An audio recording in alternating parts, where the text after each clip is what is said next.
this little reflection with you from the late Father Thomas Hopko, who is a priest of the Orthodox Church of America, and this from his book, The Lenten Spring.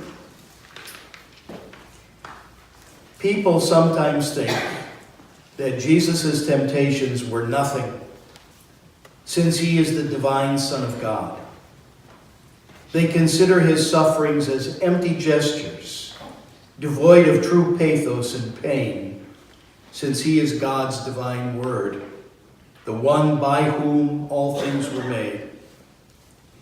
If Jesus of Nazareth is really God's Son in human flesh, they say, what can it mean that he is tempted and suffers? Isn't it a joke, and a bad one at that? And if his sufferings consisted in but half a day on a cross, do not thousands and even millions of people suffer much more than he?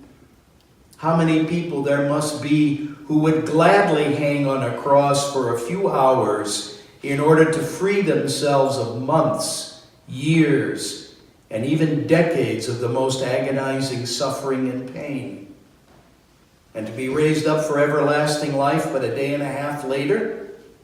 Who wouldn't wish it? And who wouldn't endure it? The truth is, however, that Jesus' temptations and sufferings, precisely because he is God's eternal Son in real human flesh, are incomparably more terrifying and agonizing than those of any mere man, and of all mere men who ever were or will be.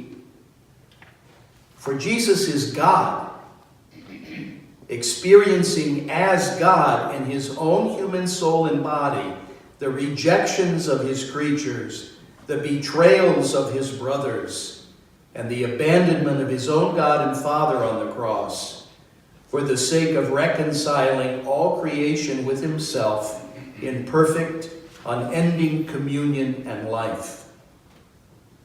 In this sense, it is wholly accurate to say that no creaturely mind of men or of angels can even begin to imagine the magnitude of the temptations and sufferings of Jesus Christ for the sake of his beloved world.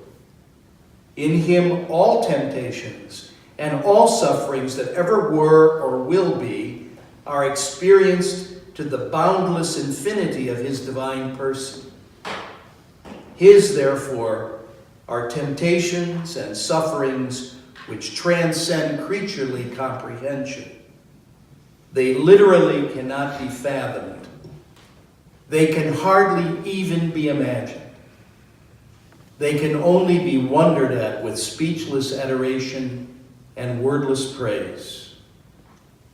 His silence in death can only be met by our silence in awe-inspired amazement.